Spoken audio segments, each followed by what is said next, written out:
India ने भ्रष्टाचार के सबसे बड़े खिलाड़ी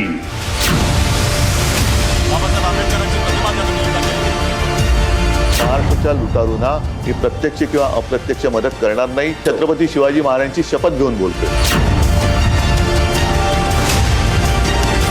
कभी रात में बाला साहब का स्मरण कर कर सोच लेना बाला साहब के सिद्धांत क्या कहते हैं थे और आप कहां खड़े हो.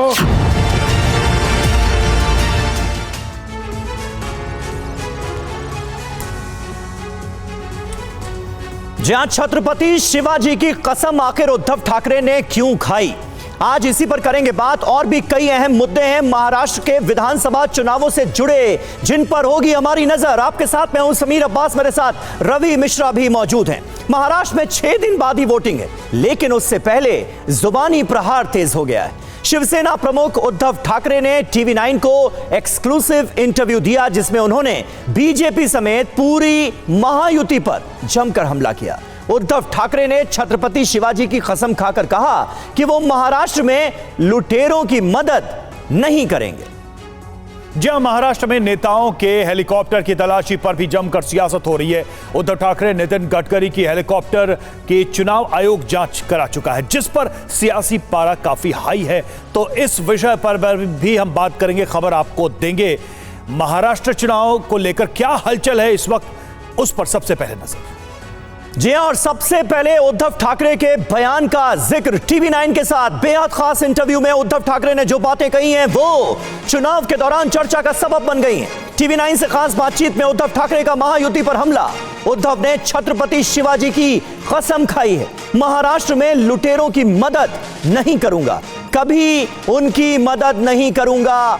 जो लुटेरे हैं, जो महाराष्ट्र को लूटने का काम कर रहे हैं, भले ही वो परिवार से ही क्यों ना ताल्लुक रखते हो, ये बातें कही उद्धव ठाकरे ने. सुनिए. महाराष्ट्राच्या लुटारूंना मी प्रत्यक्ष किंवा अप्रत्यक्ष मदत करणार नाही, अथवा मदत करणाऱ्यांना देखील मदत करणार नाही. भलेही तो कुटुंबात हे मी छत्रपती शिवाजी महाराजांची शपथ घेऊन बोलतोय.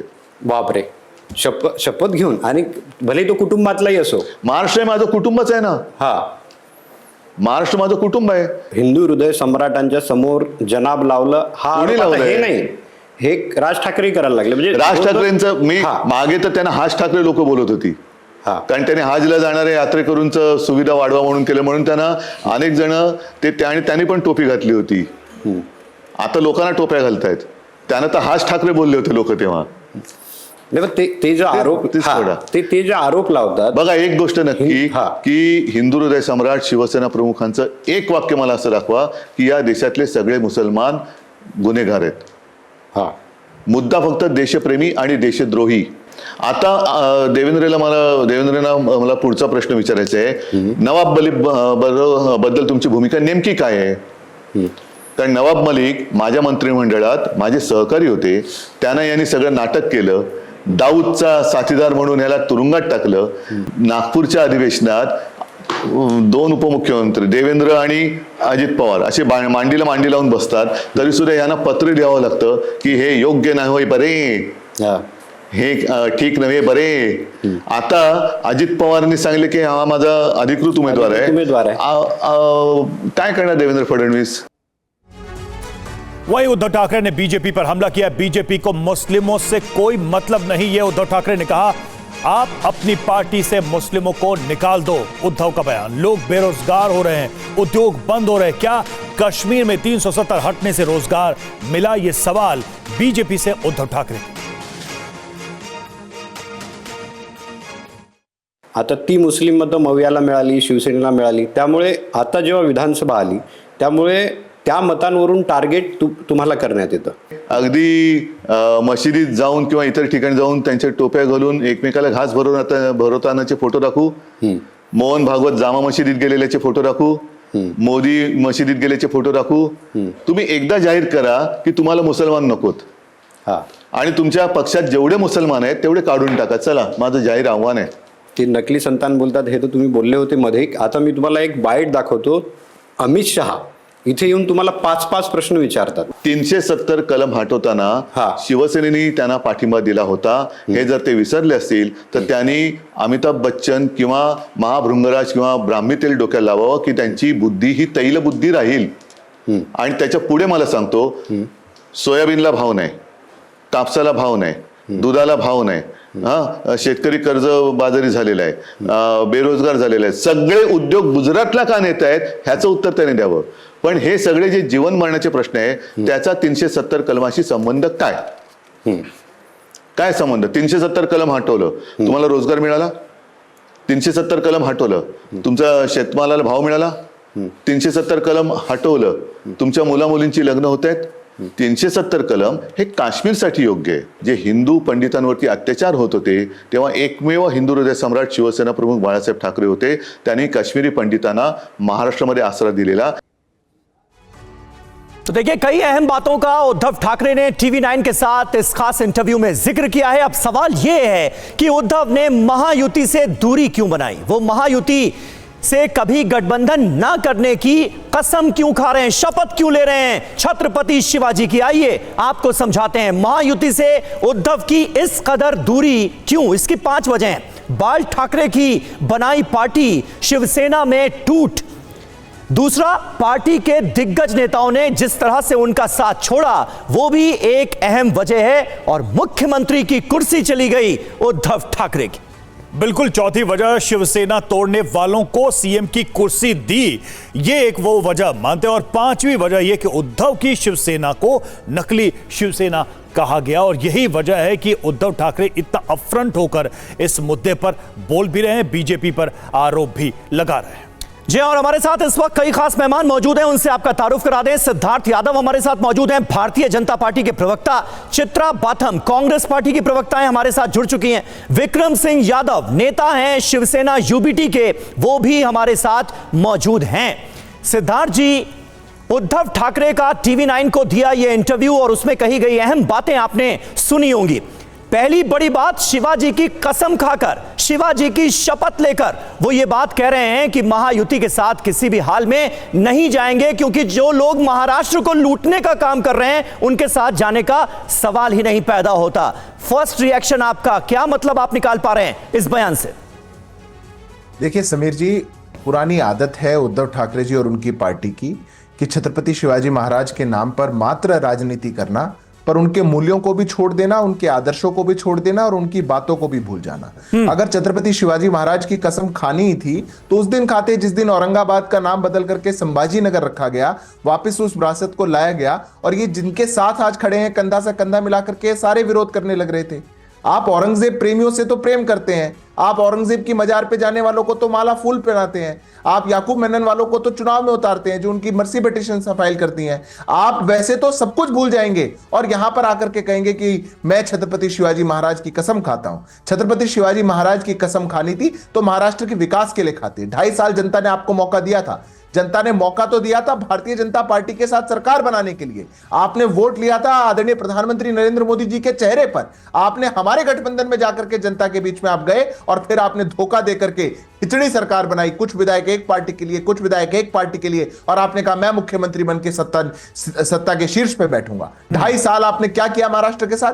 कितने प्रोजेक्ट्स को आपने स्टॉल रखा? लेकिन सिद्धार्थ जी, यही सवाल तो वो पूछ रहे हैं. नवाब मलिक का तो उन्होंने जिक्र किया बाकायदा अपने बयान में. वो नवाब मलिक जो जब उद्धव ठाकरे के साथ होते हैं तब उन पर दाऊद इब्राहिम से मिली भगत तक का आरोप लगा दिया जाता है. आज वो आपके गठबंधन के तहत चुनाव लड़ते हुए नजर आते हैं तो सब कुछ ठीक है, उनके सारे दाग धुल जाते हैं. ये सवाल भी उन्होंने उठाया है.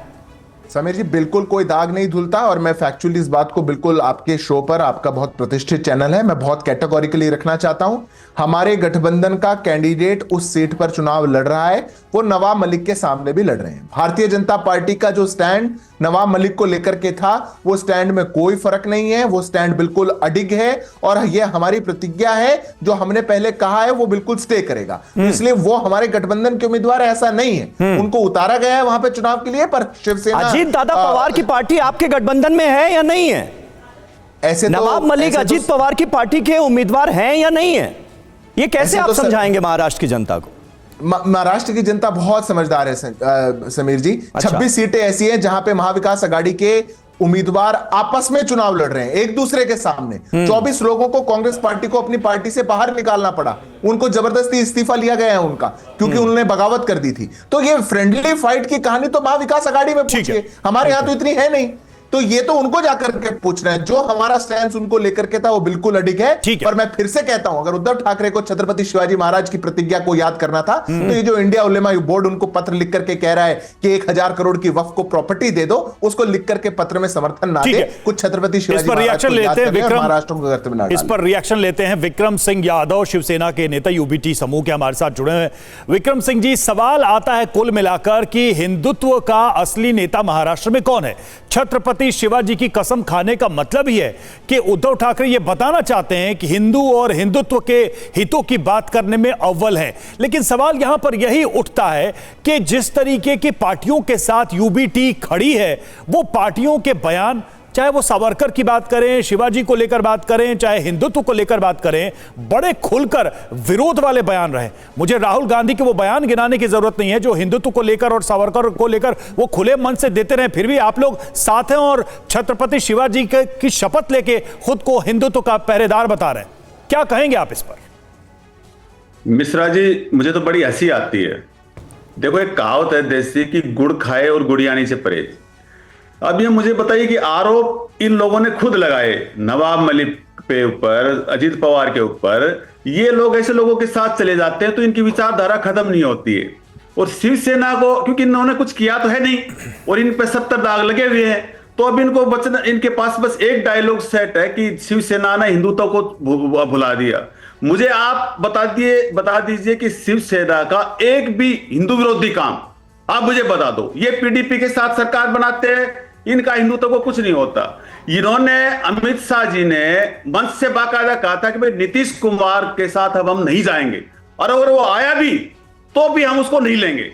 कहा था कि नहीं कहा था? तो इनकी कौन सी विचारधारा है? इन्होंने ये बताइए कि महाराष्ट्र के सारे उद्योग गुजरात भेज दिए, ये विकास की बात कर रहे हैं, सिद्धार्थ जी बोल रहे हैं। 2.5 साल अगर उद्धव जी मुख्यमंत्री रहे थे तो सुप्रीम कोर्ट ने, और उनकी टॉप 5 मुख्यमंत्रियों में उनकी गिनती रही थी, चाहे कोरोना का टाइम हो या कुछ भी हो। तो मैं कितनी चीजें आपको गिनाऊं, लेकिन इनके पास कुछ है नहीं। ये बात करेंगे या तो आज से 50 साल पहले की, या करेंगे 50 साल आगे की। अगर 2047 में हम ये कर देंगे ताकि लोग 2047 तक इंतजार करेंगे, पता नहीं भाई क्या करिश्मा करेंगे। ये सारी झूठ बोलते हैं। मतलब इतनी झूठ जो है ना, मैंने आज तक किसी पार्टी के नेताओं की नहीं देखी है, न ये अपने बातों पे रहते हैं। नहीं, विक्रम सिंह जी, ठीक है, विक्रम सिंह जी, जो बात आप कह रहे हैं वो अपनी जगह आपकी पार्टी के नजरिए से ठीक हो सकती है, लेकिन सवाल हिंदुत्व की विचारधारा को लेकर था, क्योंकि लगातार बीजेपी और उसके सहयोगी आप पर यह सवाल उठा रहे हैं कि हिंदुत्व की विचारधारा को पीछे छोड़ आए हैं उद्धव ठाकरे। और आपके जो गठबंधन के सहयोगी हैं जैसे कांग्रेस पार्टी, उसका हिंदुत्व को लेकर क्या विचार रहा है, वीर सावरकर को लेकर क्या विचार रहा है, यह हर कोई जानता है। इसलिए आपसे उम्मीद की जा रही थी कि आप इस स्थिति को क्लियर करेंगे, अगर कर सकते हैं तो। नहीं तो कोई बात नहीं, मैं दूसरे मेहमान का रुख करता हूं। नहीं, एक मिनट मिश्रा जी, इनको सावरकर जी से इतना प्यार था, इन्होंने भारत रत्न दिया क्या? ये सावरकर को भारत रत्न देते, इनका प्यार दिख जाता। ये सिर्फ खोखली बात करते हैं, खोखले हिंदुत्व की बात करते हैं। इन्होंने हिंदुत्व के लिए क्या किया? कश्मीर में 370 की डिंगे मारते हैं, क्या फायदा हो गया मुझे बताइए जरा? क्या पंडित बसा दिए वहां पे? आज भी वहां पे हिंदुओं को टारगेट करके मारा जा रहा है। पहले तो कश्मीर रीजन में ही होता था आतंकवाद, अब जम्मू में भी होने लग गया। किस तरीके से आपने पीछे देखा होगा कि एक कैसे अल्टीमेटम दे देकर नहीं है, यानी इस सवाल का जवाब नहीं है। ठीक है, चलिए, मैं मजबूरी समझता हूं आपकी, मैं मजबूरी समझता हूं। चित्रा बाथम जी हमारे साथ मौजूद हैं, प्रवक्ता कांग्रेस पार्टी की। चित्रा जी, आप गलत मत बोलिए। ठीक है, मैं आता हूं, फिर आता हूं आपके पास। चित्रा जी, एक सवाल मुस्लिम आरक्षण को लेकर बार बार उठाया जा रहा है। आप पर मुस्लिम पार्टी होने का ठप्पा लगाया जा रहा है कांग्रेस पार्टी पर। वो उलेमा बोर्ड का एक लेटर जो है वो भी चर्चा का विषय बना हुआ है। गृह मंत्री अमित शाह तक ने इसे लेकर आप पर हमला बोला है, कांग्रेस पार्टी पर हमला बोला है, नाना पटोले पर हमला बोला है। उस पर कोई क्लैरिटी देना आप लोग चाहेंगे क्या? वाकई अगर आप लोगों का गठबंधन जीतकर महाराष्ट्र में चुनाव में आता है तो क्या मुस्लिम आरक्षण जो है वो लागू कर दिया जाएगा, बाकी सबका आरक्षण छीन लिया जाएगा? ये बातें लगातार हो रही हैं, इसलिए मैं चाह रहा हूं आपका जवाब। समीर जी, रवि जी, नमस्ते। आपको मेरी आवाज आ रही है? जी बिल्कुल, बोलिए। देखिए, भाजपा इस चीज में माहिर है कि वो किस तरीके से देश की दिशा भूल करे, जनता की दिशा भूल करे, लोगों के बीच में जाके झूठ बोलती है और सिर्फ संभ्रम फैलाने की कोशिश करती है। इनके दोहरे मापदंड जो मुसलमानों को लेकर है वो तो अभी आप भी के चैनल पे एक्सपोज हो गए कि ये उनको कैंडिडेट भी बनाते हैं और उनको गालियां भी देते हैं। तो मुस्लिम धर्म जो है, इस्लाम जो है, वो सिर्फ और सिर्फ इनके लिए एक प्रोपेगेंडा का विषय है। जहां तक रिजर्वेशन की बात है, मैं आपसे पूछना चाहूंगी, मोदी जी ने कौन से बेसिस पे 70 जातियों को गुजरात में सीएम रहते हुए दे दिया था आरक्षण? देवेंद्र फडणवीस ने कौन से बेसिस पे मुसलमान की 52 जातियों को यहाँ पे महाराष्ट्र में आरक्षण दे दिया था? किस बिना पे दिया था उन्होंने? इन मुद्दों का जवाब उनके पास क्यों नहीं आता? तो मैं आपको ये बताना चाहूंगी कि हिंदुत्व की जो राजनीति है वो इनकी सिर्फ दिखावे की और लेकिन प्रश्न ये था कि जो उलेमा कमेटी का लेटर वायरल हुआ और जिस पर ये डिमांड रखी गई, उस पर हम चाह रहे थे कि थोड़ी क्लैरिटी आप लोगों की तरफ से आए। हमने इस पे ऑलरेडी स्पष्टीकरण दे दिया है और हमने कहा है कि नाना पटोले जी का जो भी लेटर सर्कुलेट हो रहा है सोशल मीडिया के माध्यम से, वो कम्प्लीटली फेक है और वो फोटोशॉप्ड है और ये कोई ऑफिशियल स्टैंड नहीं है कांग्रेस पार्टी का। हम इस पे ऑलरेडी स्पष्टीकरण दे चुके हैं। उनकी जो भी डिमांड्स है वो उनकी तरफ से है, हमने उसके ऊपर कोई चर्चा भी नहीं की है, कोई विचार भी नहीं। तो आप कह रहे हैं कि उस पर कोई विचार नहीं है? ठीक है, ठीक है, मैं मेरा वक्तव्य खत्म कर लूं, मेरा वक्तव्य खत्म कर लूं। अभी आपने देखा होगा कि कल परसों ही अजीत पवार जी ने बताया था कि किस तरीके से अदानी जी के की मीटिंग में मौजूद होने के बाद महाविकास आघाड़ी को किस तरीके से तोड़ने का एक पूरा षड्यंत्र रचा गया था। और चलिए उस बयान पे हम आएंगे, उस बयान पे हम लौटेंगे, उस बयान पे लौटेंगे जो उद्धव ठाकरे ने इंटरव्यू दिया और जिसमें उन्होंने बातें कही। हम एक बार फिर उसी का रुख करते हैं। सिद्धार्थ यादव, अब सवाल यह है कि उद्धव ठाकरे ने एक बहुत बेसिक और मूलभूत सवाल पूछा है बीजेपी से कि भाई मुसलमानों की विरोधी बीजेपी है और वो कह रहे हैं कि हमारे जो बाला साहब ठाकरे थे उन्होंने कभी मुसलमानों का विरोध नहीं किया, देश प्रेमी और देश विरोध की वो बात करते रहे। लेकिन बीजेपी की स्थिति यह है कि उनको एक मुस्लिम कैंडिडेट तक नहीं मिलता चुनाव में उतारने के लिए। तो मामला देश प्रेम और देश विरोध का है, न कि हिंदू मुसलमान का। उद्धव ठाकरे के ये बयान में बीजेपी की तरफ से क्या स्टैंड होगा, आप क्या कहेंगे? देखिए, उद्धव जी को कोई प्रकार का सर्टिफिकेशन किसी को नहीं बांटना चाहिए। और रही बात भारतीय जनता पार्टी की मुसलमान विरोधी होने की, हम सच के साथ खड़े हैं, हम किसी के विरोधी नहीं है। इतिहास के अंदर बता दीजिए किसने इस देश के अंदर इतना ज्यादा मुसलमानों को मकान, जल, स्वास्थ्य कभी दिया? उसकी बात नहीं हो रही है। नहीं, देखिए, मैं योजनाओं पॉलिसी की बात नहीं कर रहा हूं। मेरा सवाल वही था जो उद्धव ठाकरे सवाल उठा रहे, प्रतिनिधित्व को लेकर, रिप्रेजेंटेशन को लेकर। बीजेपी को मुस्लिम रिप्रेजेंटेशन से क्या दिक्कत है, यह सवाल है। समीर जी, बहुत आश्चर्य की बात है कि इस देश में एक वर्ग जो आज भी इतना पिछड़ा हुआ है, जो 70 साल 75 साल के बाद भी मूलभूत सुविधाओं के लिए स्ट्रगल कर रहा है, उसके लिए जैसे ही कहा गया कि उनको सबसे ज्यादा आवाज दिए गए, शिक्षा में अवसर दिए जा रहे हैं, स्वास्थ्य का अवसर दिया जा रहा है, उनको पानी दिया जा रहा है, बिजली दी जा रही है, आपने कहा वो महत्वपूर्ण नहीं है। यही तो कहा गया है इतने लंबे समय से। और मैं इसमें कोई खराब आपकी बात नहीं मानता हूं, क्योंकि और पॉलिटिकल पार्टियां भी यही कहती आई कि इससे कुछ नहीं होगा, आप मुसलमानों को आगे मत बढ़ाइए, पढ़ाइए मत, क्योंकि प्रतिनिधित्व से उनको बहुत कुछ मिल जाएगा। प्रतिनिधित्व देना होगा तो कांग्रेस पार्टी, तो आपकी दृष्टि में वो महत्वपूर्ण नहीं है क्या? क्यों छोड़ना होगा? आपकी दृष्टि में वो महत्वपूर्ण नहीं है मुस्लिम कैंडिडेट्स का आपकी पार्टी, आपके बैनर से चुनाव लड़ना? वो कम महत्वपूर्ण है या बराबर है? जी, मैं बहुत कोई बैलेंस आप बता पाएंगे कि वो भी और ये भी हो, या फिर एक होगा दूसरा नहीं होगा? ये चॉइस है, या तो विकास ले लो या प्रतिनिधित्व ले लो। क्या आप ऐसी बात कहना चाह रहे हैं? बिल्कुल भी नहीं समीर जी, और मैं बहुत गंभीरता से कहता हूं कि भारतीय जनता पार्टी इस आधार पर अपनी टिकट नहीं बांटती। भारतीय जनता पार्टी ये नहीं देखती है कि ओ मुसलमानों को भी देना है, मुसलमानों का प्रतिनिधित्व देकर के शायद उनके घर में रोटी आ जाएगी, ओ हम टिकट दे देते हैं। यही प्रश्न आपने मेरे से क्रिश्चियंस, पारसीज, बौद्ध, जैन के लिए क्यों नहीं पूछा? बताइए। केवल तो उस हिसाब से सिद्धार्थ जी, फिर तो जब अलग अलग पार्टियों की वो उम्मीदवारों वाली लिस्ट आती है, किस जाति का कितना प्रतिनिधित्व, फिर तो ये भी नहीं देखा जाता होगा आपकी पार्टी में? हाँ, नहीं, आप बिल्कुल नहीं देखना चाहिए, क्योंकि हमारी पार्टी तो नहीं देखा जाता ना अवसर देने में, बिल्कुल हमारी पार्टी अंतिम व्यक्ति को अवसर देने में विश्वास रखती है और उसी को आगे बढ़ाती है। पर मैं एक, समीर जी, अब आपका 2020 का क्वेश्चन हो गया, मैं अपना 10 सेकंड में एक बात कहना चाहता हूं। जी। देखिए, एक बहुत महत्वपूर्ण बात यह है कि किसी भी को भी जो तुष्टीकरण की भेंट महाराष्ट्र को चढ़ाया जा रहा है, भारतीय जनता पार्टी को क्यों मुसलमान विरोधी बताया जाता है? क्योंकि जो 17 सूत्रीय मांग इंडिया उलेमा बोर्ड ने महाविकास आघाड़ी को लिखी है, भारतीय जनता पार्टी उस मांग को हां नहीं भरेगी। कैसे अरे लिखा जा सिद्धार्थ जी, सकता है उस लेटर को मांग में? फर्जी इसको बता ये रही लोग- है। महाराष्ट्र कांग्रेस ने जैसे ही आप लोगों ने आरोप लगाया उसी वक्त स्टेटमेंट जारी किया था कि वो लेटर फर्जी है, नाना पटोले के हस्ताक्षर फर्जी हैं। अरे कमाल बात हो गया। ये तो शरद पवार जी की पार्टी ने अलग उनको पत्र लिख करके धन्यवाद किया और पार्टियां अलग पत्र लिख करके धन्यवाद करेंगे। चलिए फर्जी है, खंडन कर दीजिए, कहिए कि 17 की 17 मांग हम नहीं मानेंगे। मांग में लिखा हुआ है कि मुसलमानों को, एक वर्ग को पुलिस में ज्यादा भर्ती करिए। आप मुझे बताइए कैसे संविधानिक है ये? 1000 करोड़ की प्रॉपर्टी दे दीजिए, कैसे संविधानिक है ये? आप उसमें लिखा हुआ है कि जो 2012 से नहीं, इसका लेकर के जवाब तो 2024 कांग्रेस तक पार्टी की प्रवक्ता देंगी। जो दंगों पे आरोपी हैं उनको छोड़ दिया जाएगा। मुझे लगता है मैडम आपको बता देना चाहिए कि क्या उसमें जो मांगे, आपने कह दिया ठीक है लेटर फर्जी है, उसमें जो डिमांड्स हैं क्या उससे आपकी पार्टी इत्तेफाक रखती है क्या? सिद्धार्थ जी तो यही आरोप लगा रहे हैं। समीर जी, रवि जी, मैं ये कहना चाहूंगी कि ये जो लेटर की बात कर रहे हैं तो उससे पहले अपने गिरेबान में झांक के देखें कि वक्फ बोर्ड को 10 करोड़ का डेवलपमेंट फंड एलोकेशन किसने किया?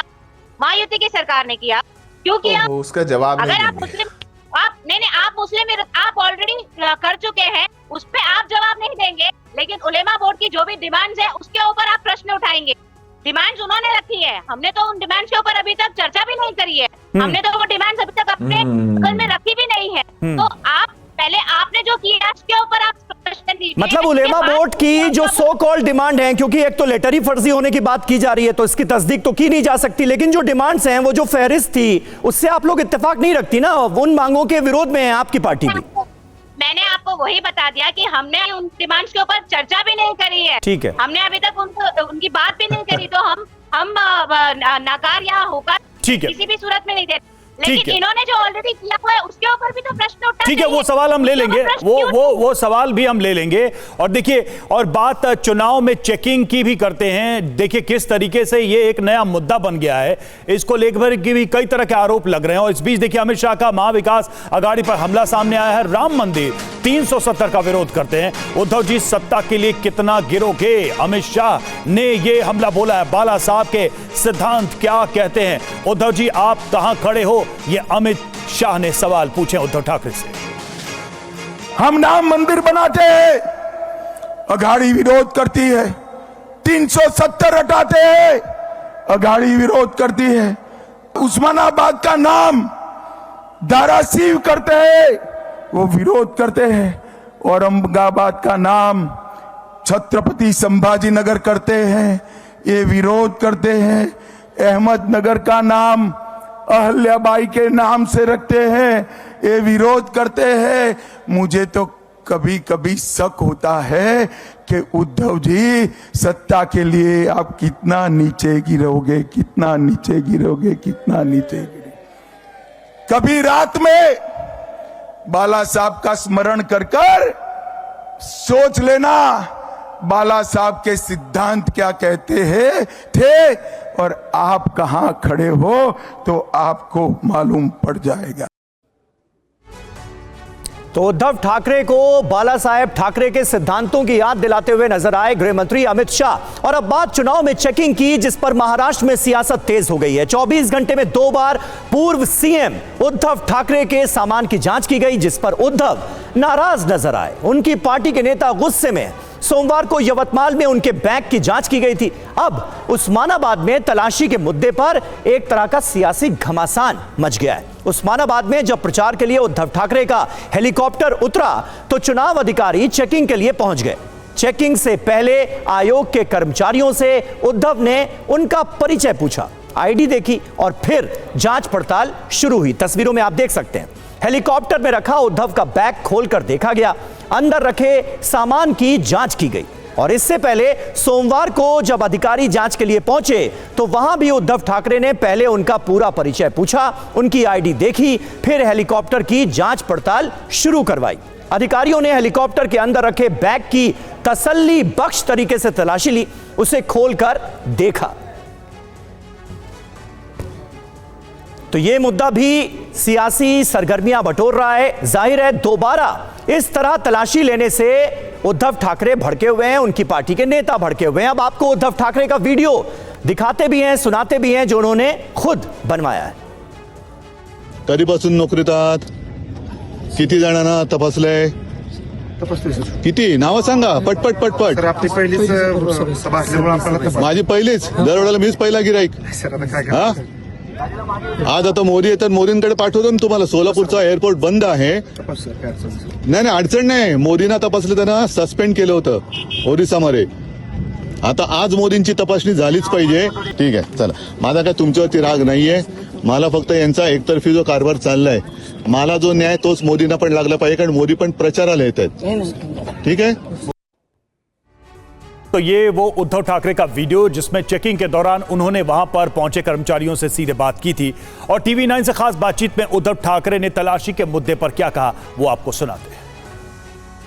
आज आपल्या बरोबर आहेत शिवसेना उद्धव बाळासाहेब ठाकरे पक्षाचे अध्यक्ष उद्धव ठाकरे. प्रचाराची रणधुमाळी आहे आणि तसं रिपोर्टिंग आम्ही करतो पत्रकार म्हणून बऱ्याच वेळा, पण काल आम्ही तुम्हाला बघितलं, जसं आज मी तुमचा इंटरव्ह्यू घेतोय तसे तुम्ही त्या वनीच्या हेलिपॅडवर इंटरव्ह्यू घेत होते आणि व्हिडिओग्राफी म्हणजे कॅमेरामॅनचंही काम करत होते. नाही, मला मी कालच्या सभेत म्हटलं की हल्ली माझी फोटोग्राफी बंद झाली आणि त्याच्यामुळे काल मला फोटोग्राफी करण्याची संधी दिल्याबद्दल मी निवडणूक आयोगाला धन्यवाद दिलेले आहेत. मुद्दा काय होता की बॅग तपासायला माझी हरकत नाहीच, मी ते व्हिडिओमध्ये पण म्हटलेलं आहे, पण कायदा सगळ्यांना समान पाहिजे.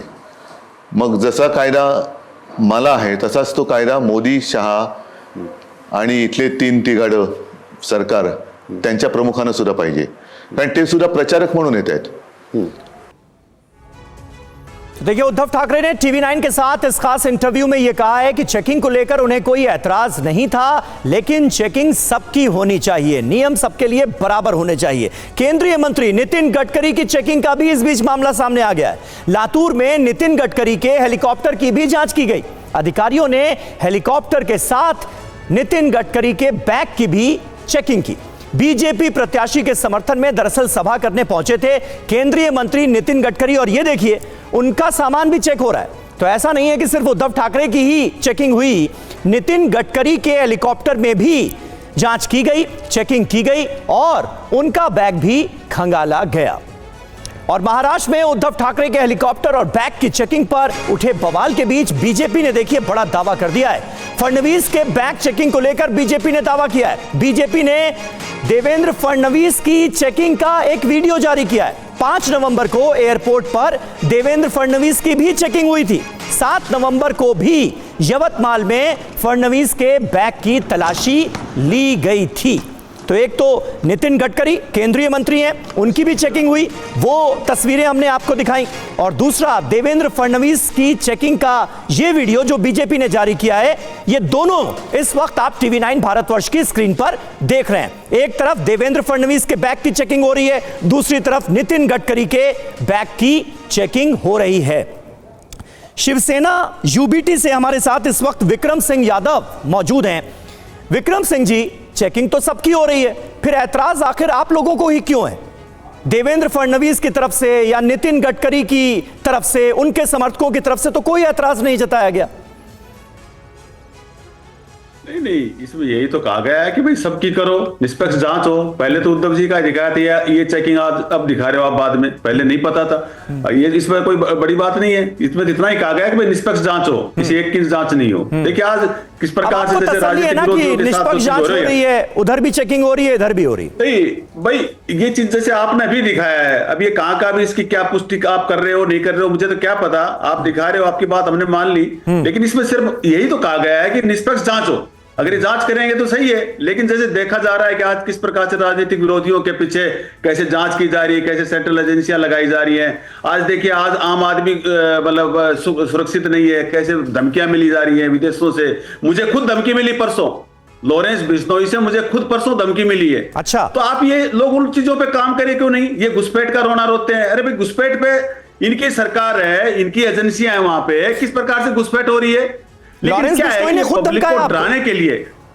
हाँ, मेरे को परसों मेरे के पास धमकी आई, मैं आपको रिकॉर्डिंग सुना देता हूं लॉरेंस बिश्नोई के वहां से परसों मुझे खुद. तो ये चीजें हैं, मतलब किस प्रकार से चल रही है देश के अंदर. तो आप उन चीजों को ठीक करो ना. आप ऐसी चीजें कर रहे हो, सर जिम्मेदार आप हो, और आप रोना रोते हो दूसरे को. आप किसको सुना रहे हो कि घुसपैठ हो रही है, वो हो रही है? भाई कौन ठीक करेगा मुझे बताइए उसको. कौन ये धमकियां जो दी जा रही है, इनको कौन, किसकी जिम्मेदारी? सरकार की जिम्मेदारी है ना सुरक्षा उसको दुरुस्त करने का, या दूसरे मतलब विपक्ष वाले करेंगे। लेकिन ये लोग क्या करते हैं कि जो भी हो रहा है ना, सारी चीजें दूसरों के ऊपर टालते हैं, उनको दोषी ठहराते हैं कि भाई ये हो रहा वो रहा है, ऐसे रोना रोते हैं, ये हिंदुत्व का रोना रोते हैं। सरकार इनकी है, हिंदुवादी सरकार ये अपने आप को मानते हैं, फिर ये रो रहे हैं कि भाई घुसपैठ हो रही है, ये हो जाएगा, दंगे हो जाएंगे, बटेंगे तो भाई कौन बटेगा, मुझे बताइए। ये सवाल मुझे लगता है इसका उत्तर आपको देना चाहिए भाई। महाराष्ट्र में आपके गठबंधन मुझे बताइए भाई बटेंगे भाई कौन बटेंगे, लेते हैं ना, बताइए कौन बटेंगे। अरे उत्तर लेते हैं, सिद्धार्थ यादव उत्तर देंगे आपके सवाल का। महाराष्ट्र में आपके गठबंधन की सरकार है, केंद्र में आपकी सरकार है, और फिर भी ये सारी बातें चुनाव में घूम फिर के आ रही हैं हिंदुओं को लेकर, हिंदुत्व को लेकर। हिंदू कहां खतरे में है, हिंदू कैसे बट रहा है, कौन बांट रहा है, तब जब हर जगह आप लोग हैं, आपकी पॉलिसीज, आपकी योजनाएं, सब कुछ तो आपके हाथ में। देखिए, सबसे पहले तो अभी हमारे उद्धव ठाकरे जी की पार्टी के जो प्रवक्ता बैठे, उन्होंने बोला कि उनको कुछ कुछ धमकी आ रही है। तो वो मैं कहता हूँ 2 दिन तक इंतजार मत करिए टीवी पे बताने का, पहले जाइए पुलिस कंप्लेंट वगैरह करिए, आप अपनी सुरक्षा। गए ना, क्या करा, गए तो पुलिस पर कंप्लेंट कर दिए। कोई फिरकी ले रहा तो मुझे भी पता है उसका ख्याल करना चाहिए। अरे भाई इतना तो मुझे भी पता है, लेकिन क्या हुआ बताइए, मैं आपके बीच में नहीं बोल रहा था, आप सुन लीजिए। दूसरी बात, अभी आपने जो बताया उद्धव जी की चेकिंग को लेकर के थोड़ी सी क्लिप कम दिखाई गई, पूरी क्लिप दिखाई जानी चाहिए। उद्धव जी ने चेकिंग करने वाले लोगों को कहा, तुम मेरा बैग खोल रहे हो, 20 के बाद मैं तुम्हें खोलूंगा। ये जो अहंकार है उद्धव ठाकरे जी का, उनकी पार्टी का, उनके लोगों का, कि वो कानून से ऊपर है। चेकिंग तो सबकी होती है, रूटीन प्रोसीजर है। इलेक्शन कमीशन का फ्लाइंग स्क्वाड कहीं भी किसी को भी, किसी स्तर के भी नेता को रोकता है, चेकिंग करता है, एक नॉर्मल प्रोसीजर है। पर उसको इशू बनाना, उस पर राजनीति करना, वीडियो बना देना, उसको डालना, उनको धमकाना, हड़काना, इस अहंकार को छोड़ देना चाहिए। क्योंकि अब इस अहंकार से देश नहीं चलेगा, देश चलेगा विनम्रता से और विकास से। पर वो इन लोगों को आता नहीं, इसलिए इनकी समस्या है। रही बात जो आपने प्रश्न पूछा कि हम हर जगह भारतीय जनता पार्टी की सरकार है तो इस प्रकार की बात क्यों है, हर जगह भारतीय जनता पार्टी को देश की जनता समर्थन दे रही है, इसलिए ऐसी बात हो पा रही है। नहीं तो कहां हो पाती थी। 2014 के अंदर सरकार बनने से 1 सप्ताह पहले, मॉडल कोड ऑफ कंडक्ट लगने से पहले 123 जमीनें वक्फ की दिल्ली के अंदर वो दे दी गई सरकार द्वारा, हजारों करोड़ों की। कौन बोल पाया? एक शब्द नहीं बोल पाए। चारों ओर समाजवादी पार्टी ने इतिहास में सबसे ज्यादा कब्रिस्तानों के नाम पर जमीन दे दी, एक वर्ग को आवंटित कर दी, परिवारों को आवंटित कर दी। कौन बोल पाया? कोई नहीं बोल पाया। यह सरकार आज न्यायपूर्वक सरकार है, इसलिए समाज भी बोल पाता है और सरकार भी बोल पाती है। सब लोगों के पास आज वोकल राइट है, सब लोगों के पास अपनी बात को आगे रखने की बात है। नहीं तो कितने दंगे हुआ करते थे? मुझे 10 साल में आप बताइए एक मेजर दंगा हुआ हो तो? ये सरकार हमारी है, इसीलिए आज दंगाइयों को भी भय है, आज बांटने वालों को भी भय है, आज सबको भय है। जो नहीं सिद्धार्थ जी, आप कह रहे हैं कि ये दंगाइयों को भय है, गलत काम करने वालों को भय है। यही तो सवाल था कि इतने सालों से आप खुद सत्ता में हैं, आपकी पार्टी किस प्रकार मणिपुर में मारा जा रहा है, तो फिर ये हिंदू खतरे में है, देश के अंदर ये नैरेटिव क्यों दिया जा रहा है? यही सवाल था। एग्जैक्टली मणिपुर में क्या हो रहा है? और मैंने एग्जैक्टली इसी का जवाब दिया। मैंने इसी का जवाब दिया। जो भी खतरा कभी भी किसी समाज के सामने आएगा, हमने समय समय पे देखा है, कभी कोई कहता है चिकन नेक को काट दो, कभी कोई कहता है कि भारत के टुकड़े कर दो। अभी कल समाजवादी पार्टी के एक नेता ने कह दिया कि लखनऊ तक लाहौर होता अगर हम चाहते तो। पूर्व सांसद है उनके, बताइए आपने डिबेट करी तो, प्रश्न पूछा गया तो आज वो कह पा रहे हैं सरकार हमारी, हम उनको बिल्कुल की थी डिबेट, उस पर भी की थी। कल शाम 6 बजे उस पर भी डिबेट की थी। आज जो मुद्दा उसी पर रहते हैं ना, और मैं आपका साधुवाद करता हूं। पर आज सरकार में कोई बैठा हुआ व्यक्ति है, आज चूंकि वो न्यायपूर्वक है और देश की, भारत की बात कर सकता है, इसलिए उसके खिलाफ बोला जा सकता है। लेकिन सत्ता बदल करके देखिए सिद्धार्थ जी, लाहौर बनाना चाहते हैं। सिद्धार्थ जी, एक सैद्धांतिक, नैतिक और मूलभूत बात है कि जो व्यक्ति सत्ता में होता है, जिसको पब्लिक ने एक कस्टोडियन बनाया है पावर का, उसकी रिस्पॉन्सिबिलिटी ज्यादा होती है कि वो थोड़ा संभल कर, वो थोड़े ऐसे बयान दे जिससे समाज में कोई भ्रम ना हो। कटेंगे बटेंगे जैसे बयान आप लोग की पार्टी की तरफ से आ तो रहे हैं।